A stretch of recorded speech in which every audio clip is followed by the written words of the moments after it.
Keys to sickbay. The doctor should look at it as soon as possible. It is the way in which we propagate our species. Please demonstrate how this is accomplished. So, what's next? I don't know. Hi, and welcome to Casual Trek. My name's Charlie Etheridge-Nunn, and I'm a fan of the solo game Final Girl. Normally, we'd have Mars joining me, but unfortunately, we're unable to make a regular episode this time. I've got something to tide you over, though, until we're back. First of all, a solo role-playing game actual play set in the universe of Star Trek, and then, as a bit of a rewind to one of my favourite moments of the show, I'm also including our pitch session from the Star Trek Section 31 episode. It was a lot of fun to do. I don't think I've been that manic on an episode of Casual Trek so far. So, yeah. First of all, though, the RPG. The system I'm using is called We Saved This Vessel Once by Etheridge-Nunn, aka Christian, based on another role-playing game called I Went to Japan Once by Unknown Dungeon.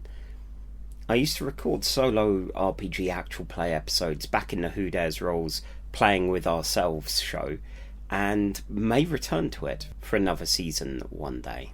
For now, though, we have this episode. Science Officer's Log, Stardate 78205.1. I'm Lieutenant Junior Grade Rival on the USS Temefonte, a Starfleet science vessel.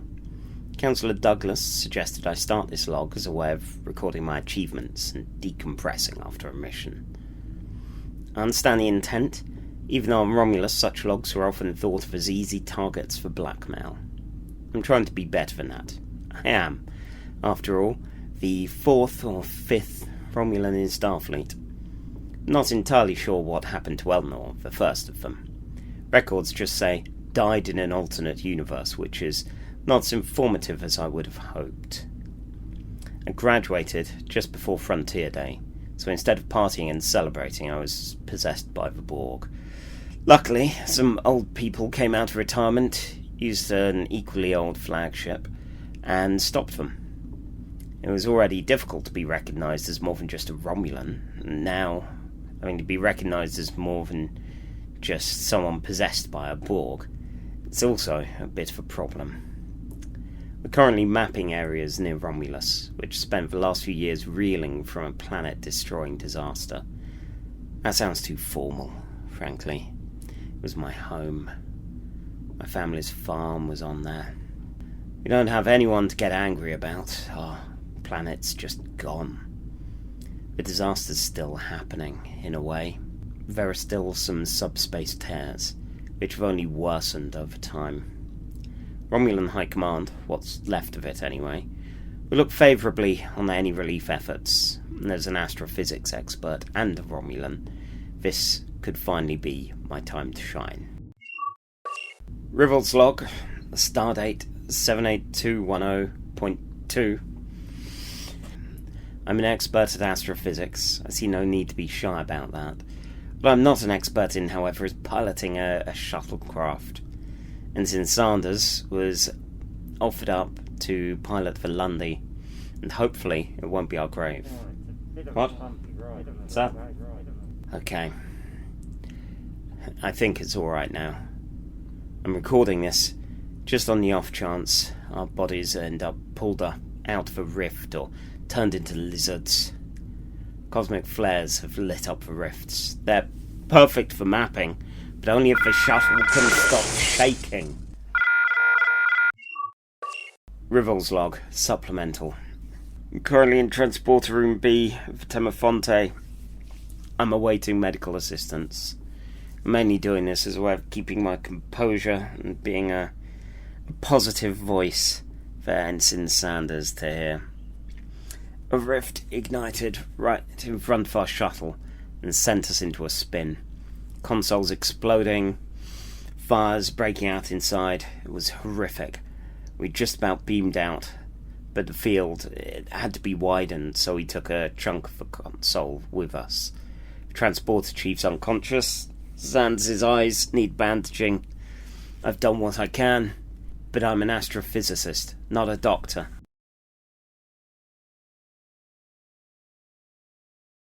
Rivel's log.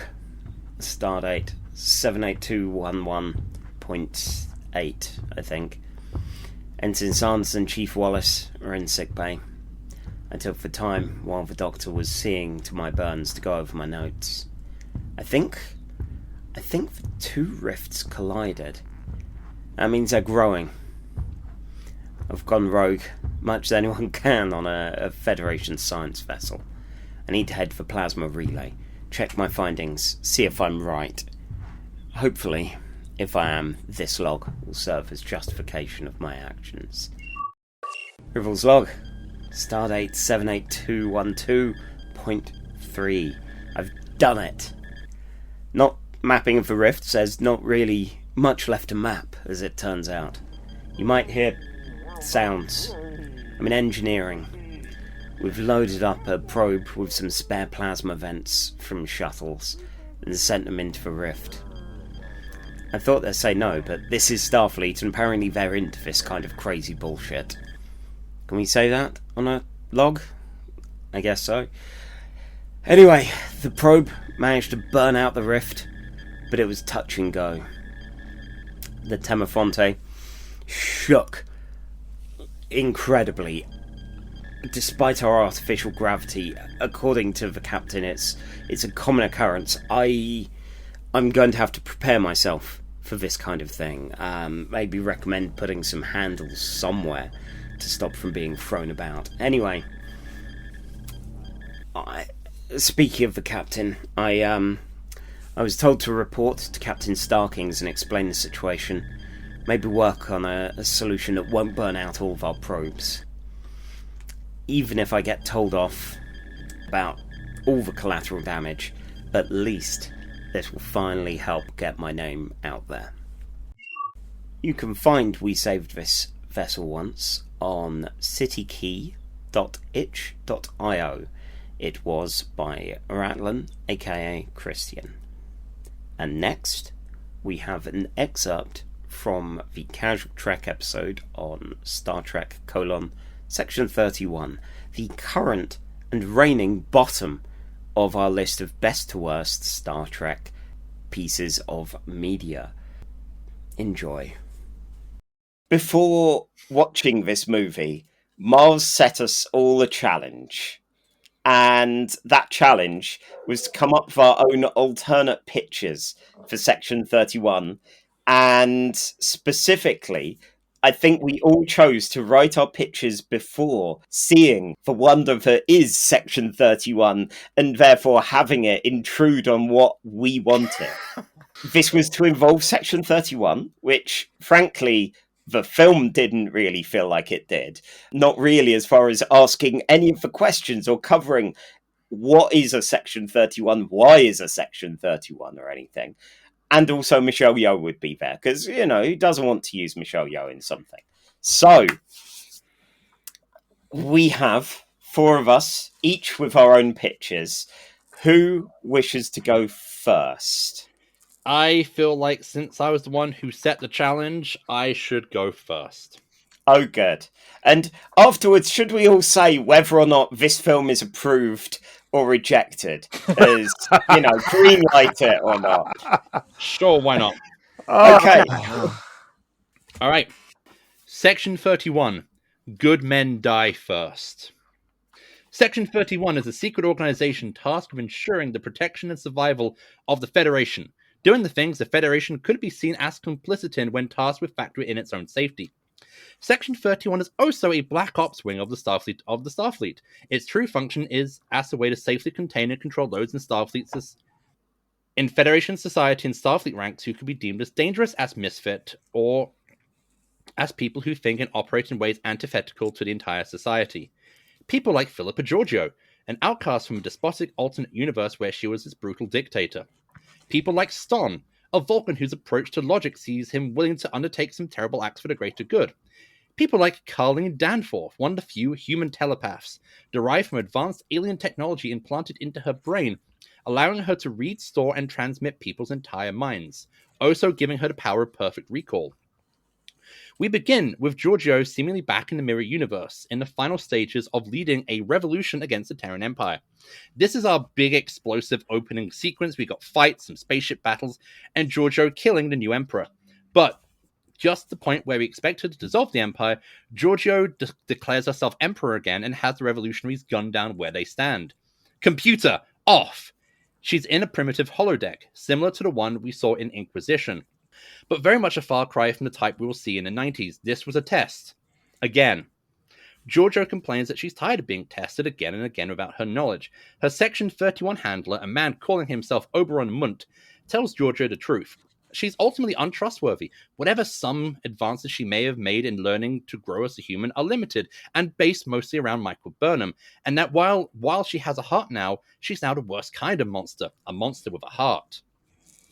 Her prior actions with Section 31, hell, her entire life has proven that she is antithetical to the entirety of Federation society, and that it might just be for the best if you were just kept locked away, drugged, and just sent to a location like Elbert 2. But not right now. Right now, Oberon Munt has a mission for her. There are reports of Romulans infiltrating areas of the Federation Starfleet by pretending to be Vulcans. Giorgio and her team, selected for her by Section 31, are going to hunt down these moles with someone who has very special abilities in the ways of disguising themselves. Even people like Garth of Izar, an insane military commander with shape-changing abilities who can only be kept in the line of the most special of the drugs. Munt tells Giorgio that Garth isn't just here as a master of disguise, he's also a warning to Giorgio about what happens if she doesn't stay in line. If she's too dangerous to live, she's going to spend the rest of her life in drug-induced passivity. Garth's shape-changing powers only really work when he's off his insane begone meds that we saw in TOS, and so when he's on a mission, he's a crazed loose cannon at times. Their mission is to track down the Romulan deep cover agents. There's also a second plotline going on. Captain David Kent is a member of Starfleet Intelligence. He's clever, charming. He's the Starfleet equivalent of James Bond or the Saint. He's investigating a series of murders. While crimes do happen in the Federation, when it happens on Earth, it's more of a heightened security manner. Members of alien races are being killed off, and enough evidence is being left to blame on entirely different alien species. The two plot lines intersect here and there for the first half of the story. Section 31 tries to capture a Romulan agent alive. It usually ends in either in death by an unknown assailant, although there is a figure that Danforth sees who will be important later. Or Kent gets there first, and the Section 31 team are forced to back off. When Section 31 finally discovers a Romulan deep cover agent and catch them alive, they're spotted by Kent, who gives chase. This is where Munt reveals that the true purpose of the mission is to have Danforth copy the Romulan agent's mind and put it in Ston's mind, and have Ston fulfill his true purpose of infiltrating the Romulan government, thus allowing a Section 31 operative to help bring down the Romulan Empire. The transfer is going to happen on the neutral planet of Nimbus 3, where all the various governments have a neutral meeting ground. Yes, Sean, the planet from the beginning of Star Trek V. At Nimbus 3, the attempted switchover goes horribly wrong when, during the arduous process of copying the Romulans' memories, Danforth and the others are caught by Kent. Kent thinks they're responsible for the assassinations, but Giorgio tries and fails to persuade him otherwise. In desperation, she's forced to reveal who Section 31 is, and Kent is horrified that someone else is pulling the strings. While taking a break for fresh air, Danforth spies the figure she saw earlier and picks up violent telepathic impulses. Kent gets Giorgio and her team to help him with his investigations, while on the outside a meeting of various alien diplomats are taking place. Garth escapes, and we get some humorous Amdram nonsense when he winds up on a stage during an alien burlesque show. Then there's an attack by a new alien race, it doesn't really matter, who work to gather diplomats together to capture and hold to ransom. During the battle, the Romulan deep cover agent escapes, but the Section 31 team find themselves forced to help turn the tide to protect the ambassador instead of completing the mission. Giorgio being the one to give the order, since the death of any of the diplomats could be justified to start a war. The battle is a victory for our heroes, but at the last moment, Kent tries to save the Romulan from being killed and takes a killing blow from the unknown assailant. The Romulan agent doesn't remember what was done to him, a side effect of Danforth's mind powers, but the Section 31 mission is now utterly botched, and Giorgio now finds herself facing drugged oblivion. At her debriefing, Giorgio notes that while the mission to get a Section 31 operative installed in the highest levels of the Romulan government was a failure, the optics of a Starfleet officer dying to protect a member of the Romulan Empire might help, make the Romulans more open to negotiations with the Federation. Even better, Section 31 remains undetected. Oberon Munt agrees, noting how Giorgio did try and save innocent people. She's safe from Garth's fate, this time. In the comfort of her own quarters, Giorgio reveals that she was the one who killed Kent when she realized that the mission was a failure and using a stolen alien weapon, killed Kent to blame it on the aliens. She destroys the weapon, but she's left wondering, do Section 31 really know what she did? And does she feel good about killing a good man to save her skin? Ooh. That's good. Nice. There was also going to be a point where hundreds of Moopsies escape, but I couldn't shoehorn that in.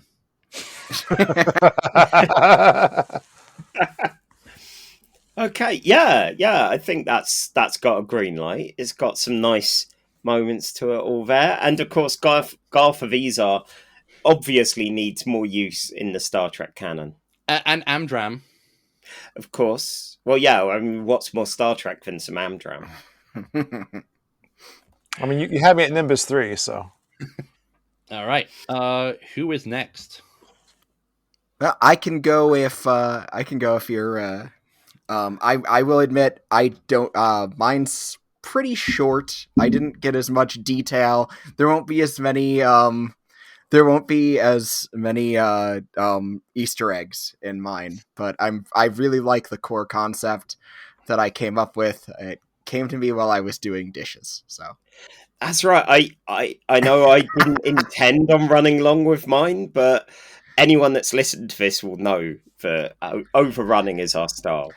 So, the core thing of my pitch was a belief that even before allegations came out about him, that I always thought that one of the problems with the all of the Pirates of the Caribbean sequels was the idea of trying to make Captain Jack Sparrow the main character. Because he's a very good supporting character, he's not someone who you build a story around.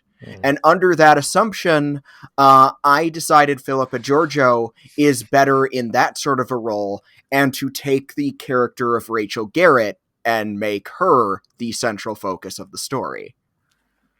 So we open on Rachel Garrett getting booted from Starfleet Academy. She did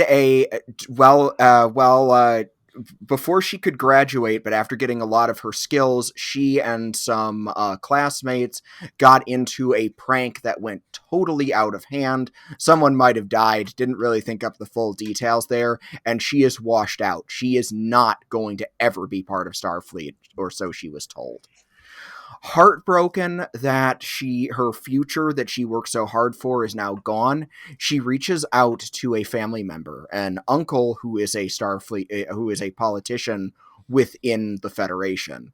And her uncle expresses that she does have enough Starfleet training that she could be useful for a project that he's been working on, but it'd be better for Starfleet to not be involved anyway.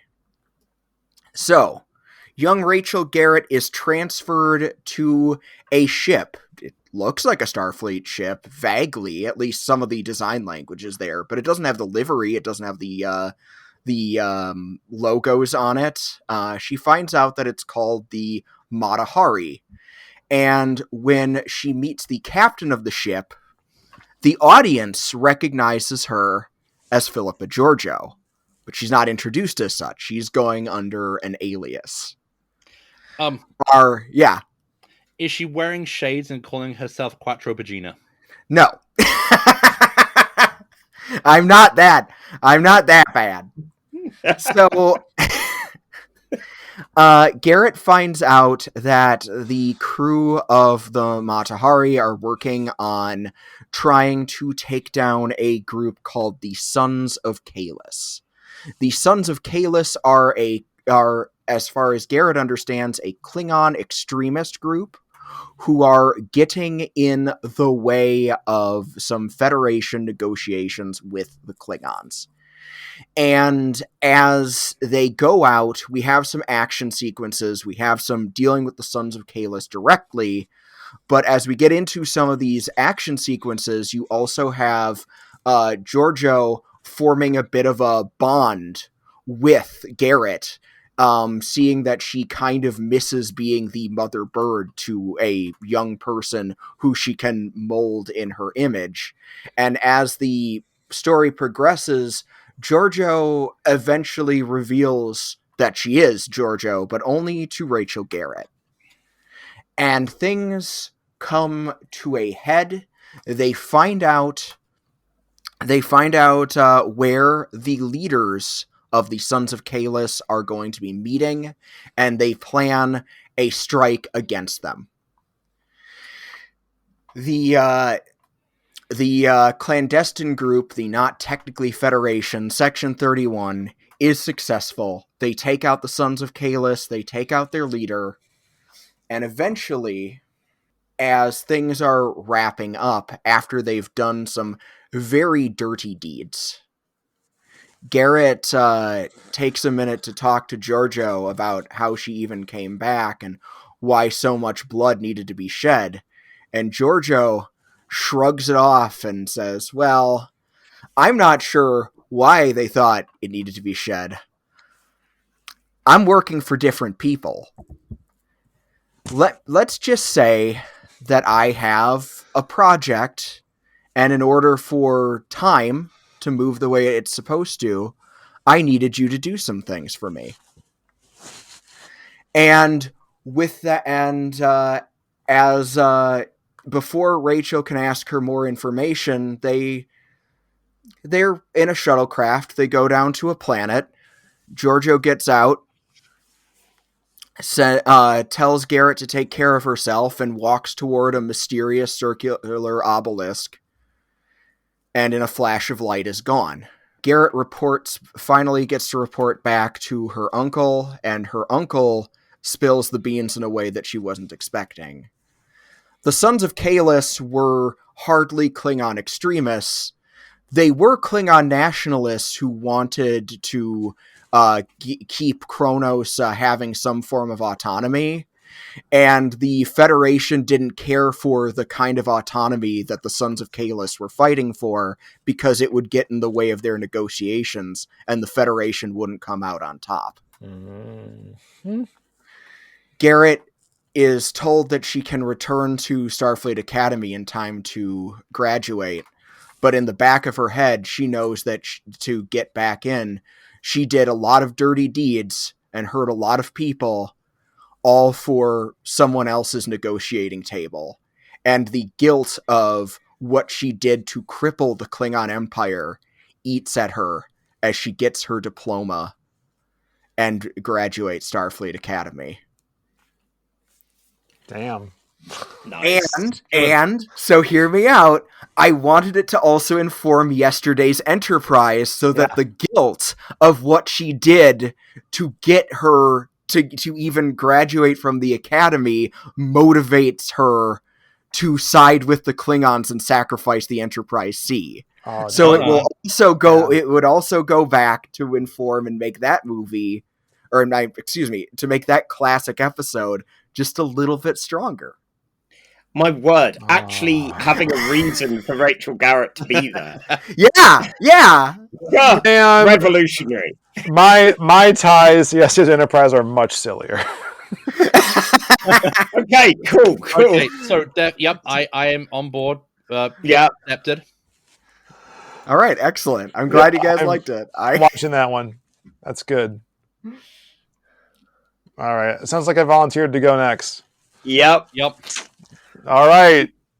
On the edge of space, a dark ship so black you can only see it because it blots out the Milky Way behind it, is taking up the whole screen. On the reverse, we see a colorful, swirly maelstrom with a very faint dot in the middle.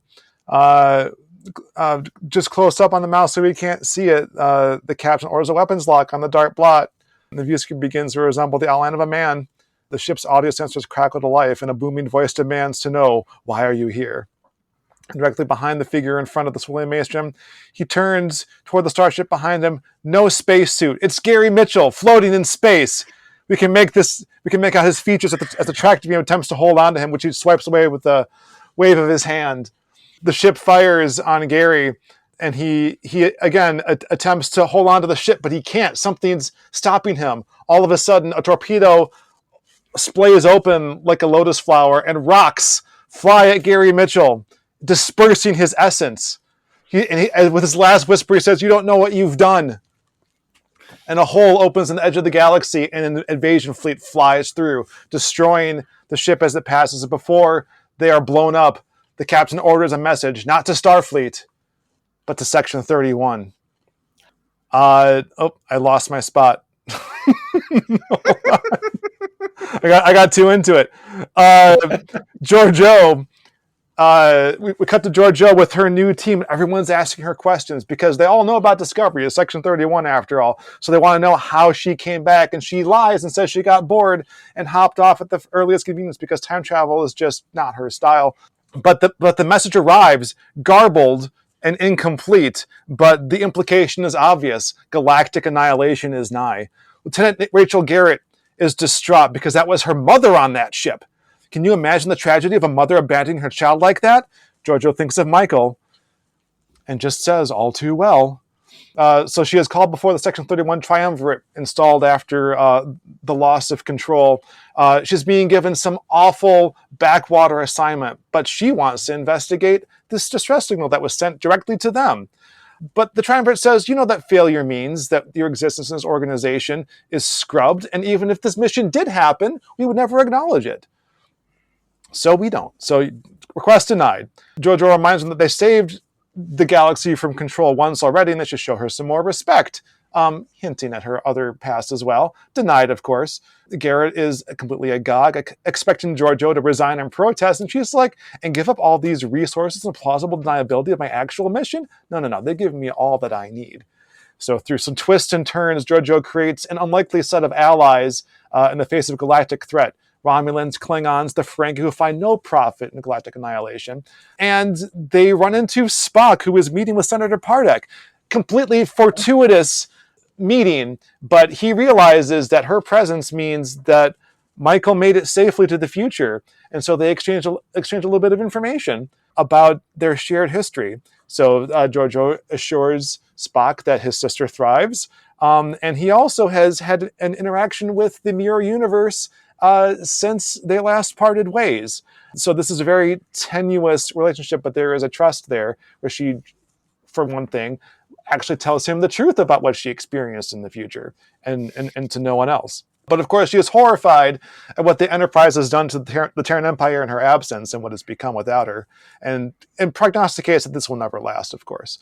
All the while, Garrett follows around the main characters like a lost puppy, learning her mentor's side. With Spock's help, since he was there when Gary ascended to godhood, they figure out what the mission was. Those rocks on the planet where he was initially killed have a special property that will enable him to have his essence dispersed. It's going to take decades or centuries to be recomposed, but they need him to stop the invasion. The real mission was to see if they could put these rocks into the hulls of ships to prevent them from godlike beings. It seems like the experiment was a success, minus this inconvenient invasion factor.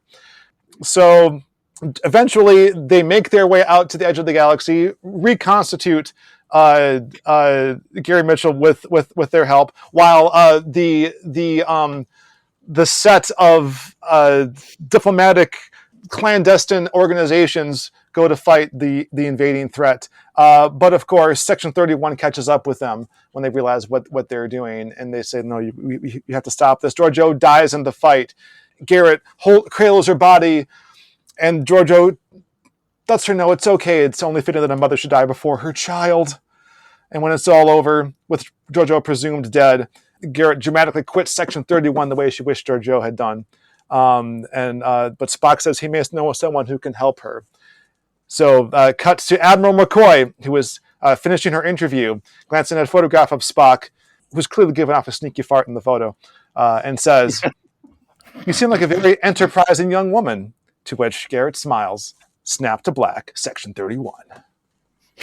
Oh, yeah. I have a question. Yes. So, which Spock are you going to use? Are you going to CG like Leonard Nimoy? Are you going to get Ethan Peck and kind of age him up? Or are you going to get Zachary Quinto?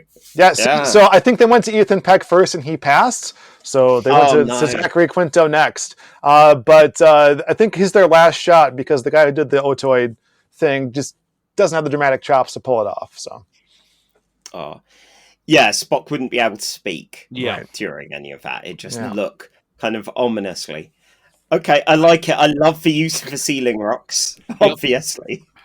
One of the best things about that. Absolute tragedy that it comes around in the end just breaks my heart. Oh, yeah. So upsetting. Yep. Excellent. Love it. Approved. I had one question. Who is the invading alien force? Just who doesn't? That doesn't matter. Probably some like sentient robots or something. I don't know. Whatever. Okay, fair enough. They were just angry. Sentient robots. Mass Effect. Yes. Okay. Right. So. Right. Dear. Listen up, nerds. We've got Michelle Yeoh, and if we're lucky, we can afford one, maybe two other people with Paramount money. So we're going to have to do something real good with them. No one's going to have seen Discovery, so we're fine doing whatever with that side of things. As far as a cast, we want to lean heavily as we can on the references. We've got Paul Guilfoyle as the time hole, so we can go anywhere and everywhere for the rest of the cast. Let's get Connor Trenier. He always sounds eager to bring his character Trip back to life. Will Wheaton's probably in need of work, so we cancelled his show, so we could get him back on board on Wesley. Get his brother from Picard. That'll get the legacy people happy. He can even say, "Shut up, Wesley," at that point.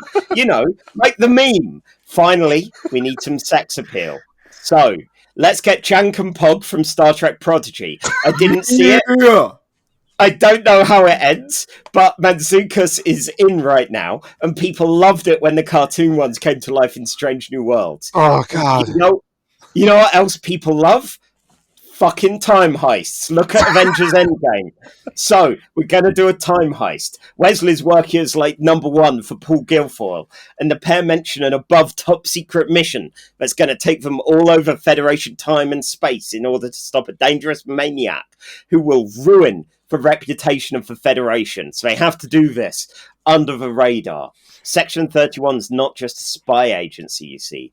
They're time cops. And this is why they're super secret and unethical, because they're the law, but they're also against the law. Yeah. Taste that? That's having a cake and eating it, friends. They are rebels that are for the status quo. Yeah.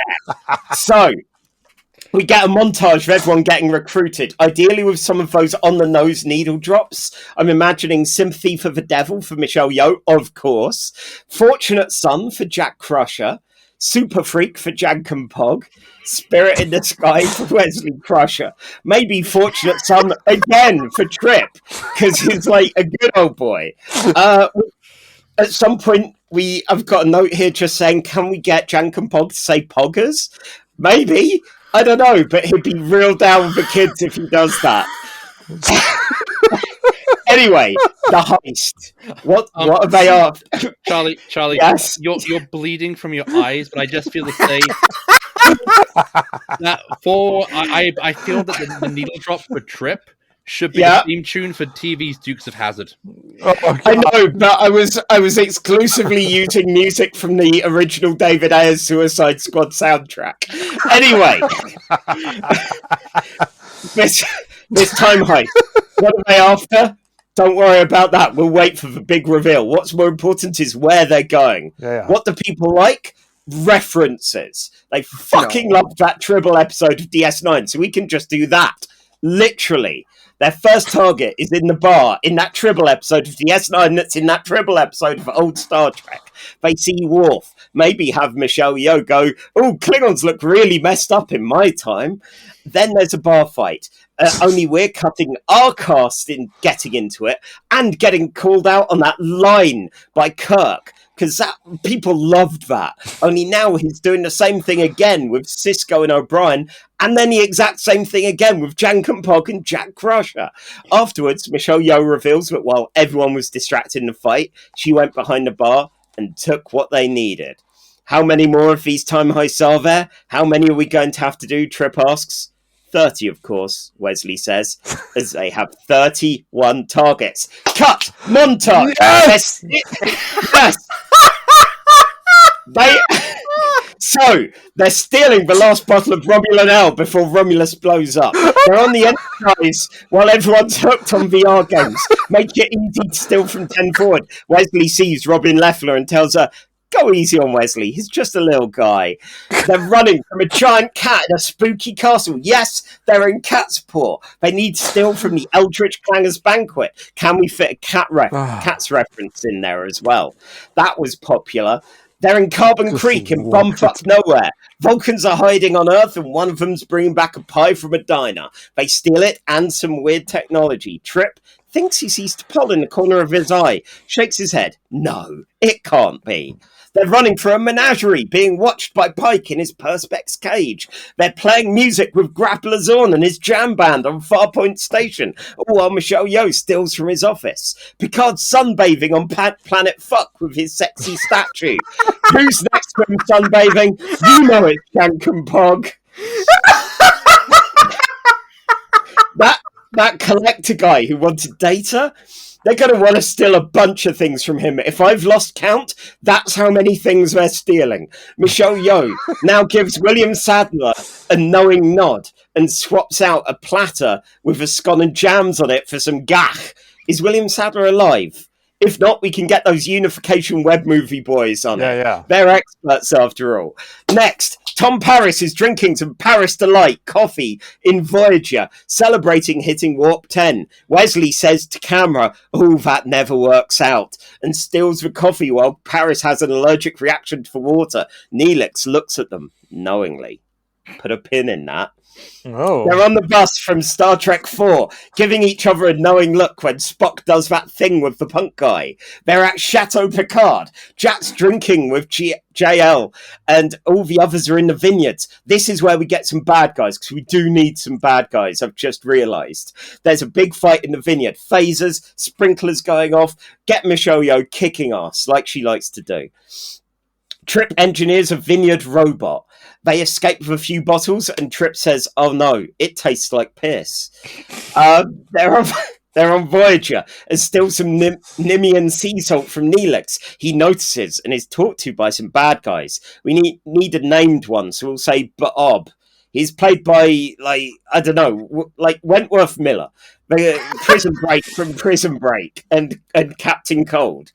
Captain Archer is in a bed looking old and poorly. Trip enters walking like a drunk T-Rex and sits with him as he watches Earth's sunset. He's surprised to see his friend who's safe, who's travelled through time to see him. And he says, oh boy, we need Borg, right? So, we need Borg. So, we need to have them stealing during Wolf 359. Nerds fucking love Wolf 359.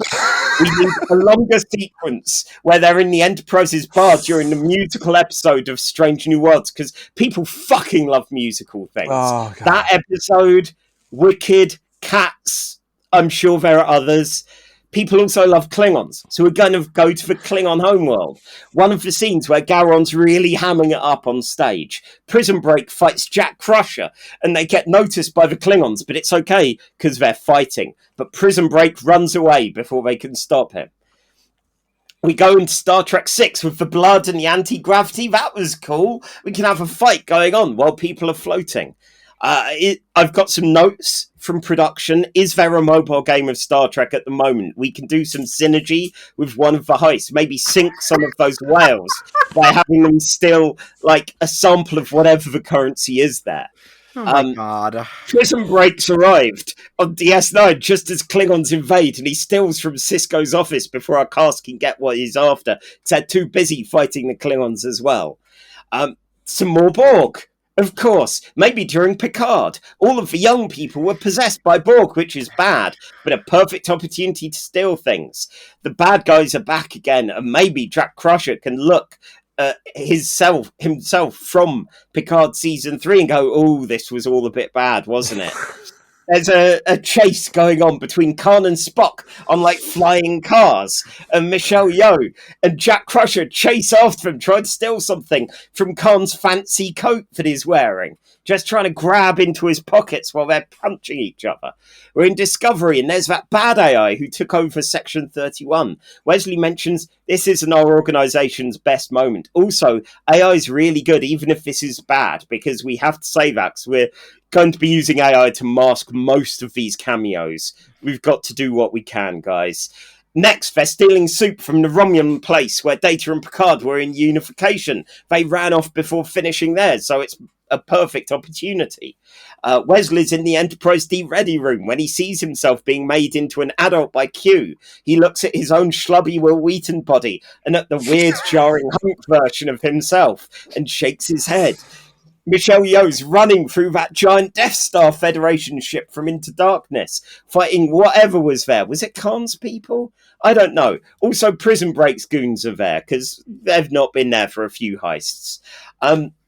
I've been made aware that kids love Richard Morty, and we've got one of those that's a Star Trek. We'll get a fan favourite character, Peanut Hamper, from that. And oh my god, she actually has peanuts inside of her. They're pretty foul, but they're needed for the mission. They did a Star Trek X-Men crossover, so if we reference it somehow, like have them steal from an Enterprise and see someone's fists pop some claws, maybe we can get grandfathered into the MCU. What's left that people love? That Gorn fight, only just over the jagged rock thing. We've got our guys fighting some CGI Gorns, and they save Kirk, because there would have been more of them, and he'd have been outnumbered. First contact. We need first contact. Right, so we've done Borg. Let's have the cast drinking with Riker and that lot on Earth. And they look up at the Enterprise, and Michelle Yeoh says, oh, I'm pleased I'm not up on there.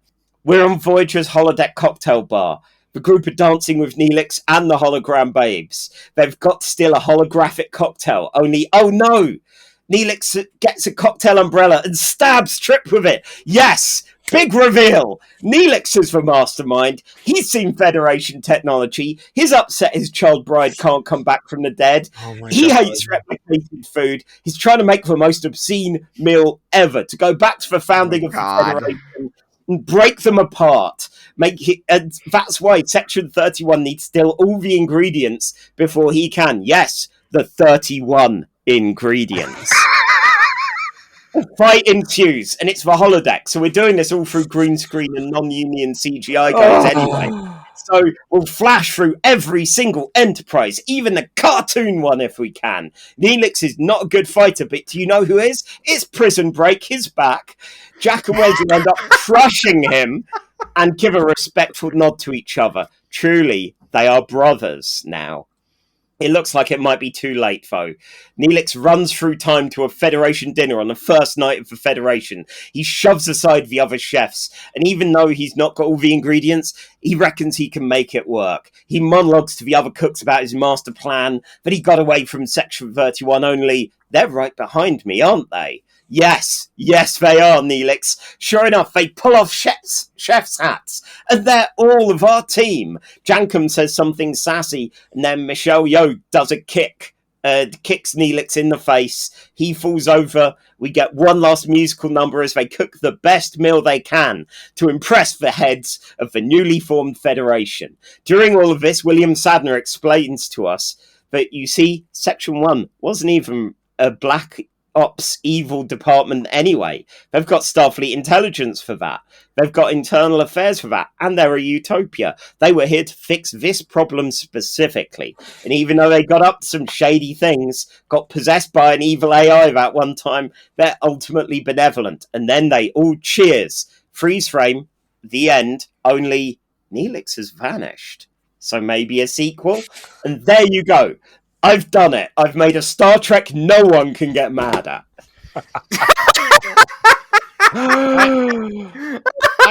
Oh. Two things. One, I think I've gone colorblind. Oh. Two, boy, Yeah. cocaine in Brighton seems to have improved over the last 14 years. I can't remember why I wanted to do 31 heists and write them all. I think your cocaine might have been laced with ketamine. Oh dear. So, green light? Yeah. Oh, hell yeah. Sure, this'll, Yeah, this will. Yeah, this will definitely work. Yeah, this is definitely not woke. Oh dear. Wow. I did have something delivered to me a little bit ago that I guess one more that my wife, my wonderful wife gave me her Section 31 treatment. It's 2 pages. Oh no. Okay. It says Raina's Section 31 treatment, and the second page says, "No, you will not make that film. Put that idea back." The end. Yeah. Damn it. I think she wins. Yup. Yeah, Dang it. Charlie, do you need to go have a lie down? I do a bit. You're still bleeding from your eyes, and it's kind of worrying. Charlie, That's you right. taking your antipsychotics? Because I'm a little worried right now. I think you're sweating blood. That's right. That's the inspiration. I think there was an X-Files episode about that, actually.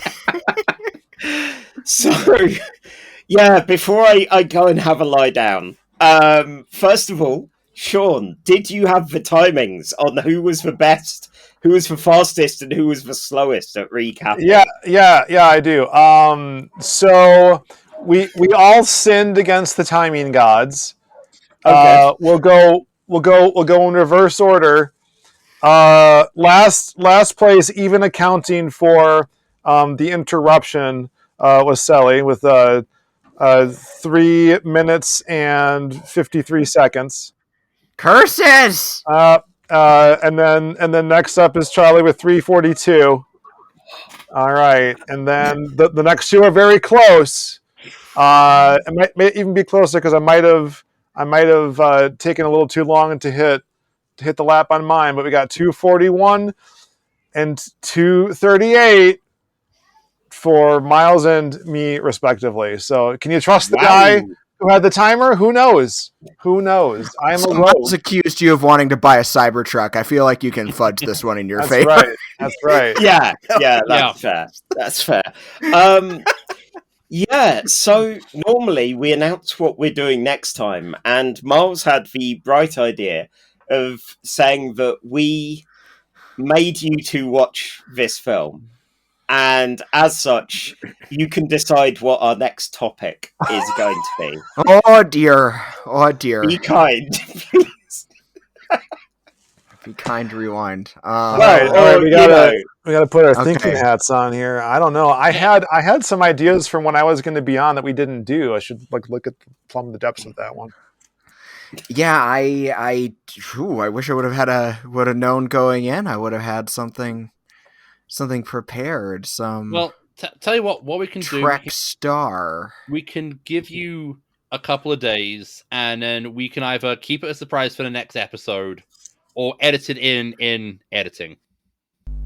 Sele and Sean have given their feedback, and we are going to be covering Sarek. So expect a lot of daddy issues. I did think of something else positive about the movie. Oh? It was still better than the endless series of horrors of looking at the news in the United States right now. Yeah, fuck. Yeah. Yeah, it provided a nice distraction from the ongoing bin fire. Well, a distraction anyway. A distraction. Not a nice distraction, but So, guests, please, before we do our own pluggables, where can the audience find you? You can find me at youtube.com/CelesteIsBest.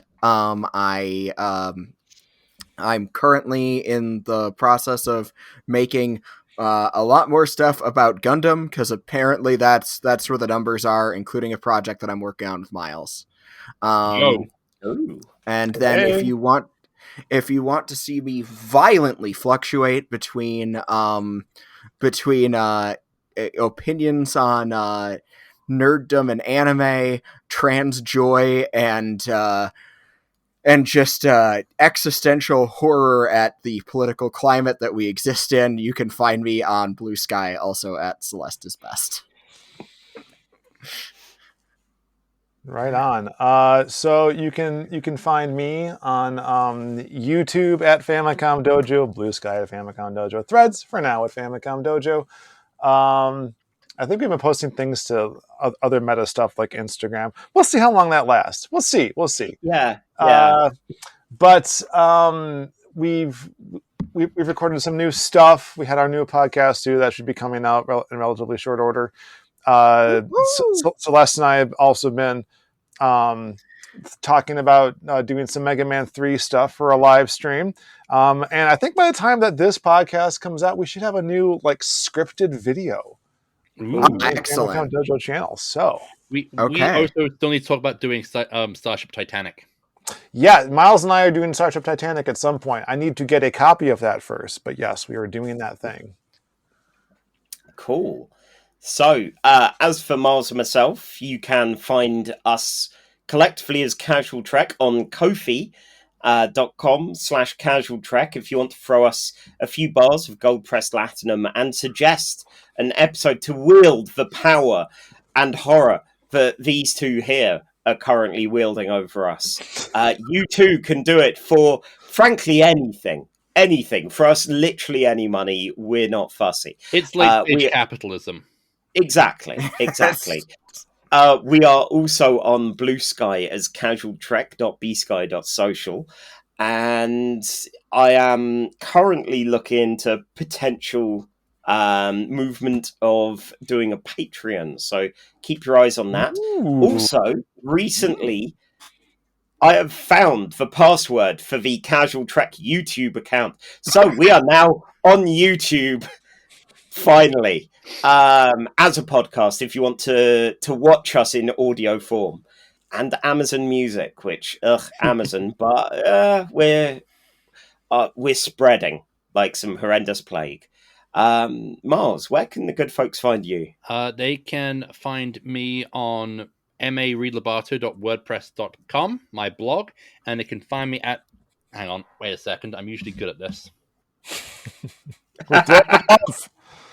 Sorry, it's Charlie's pitch apparently damaged a couple of brain cells.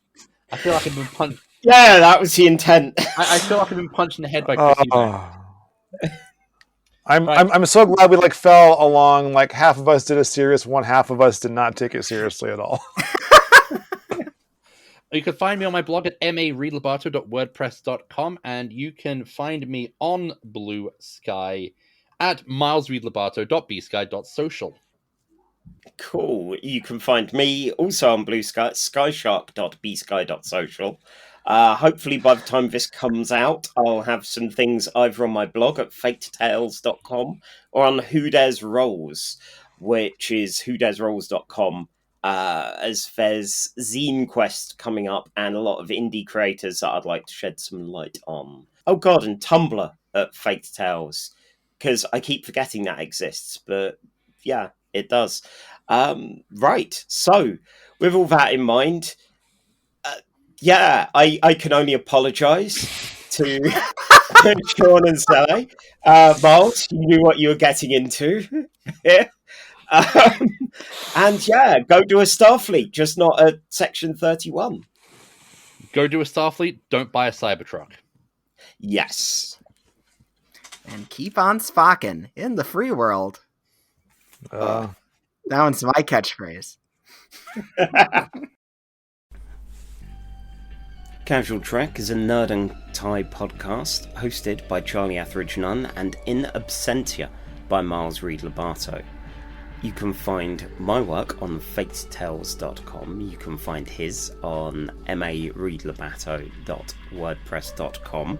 Also, if you can spare some money, please go to the Just Giving link in the show notes, as Miles's wife Rihanna has recently had to undergo surgery, and unfortunately they both live in America, so that means the healthcare system is pretty much Just Giving pages. Anyway, with all of that done, live long and do a Starfleet, even if you're alone.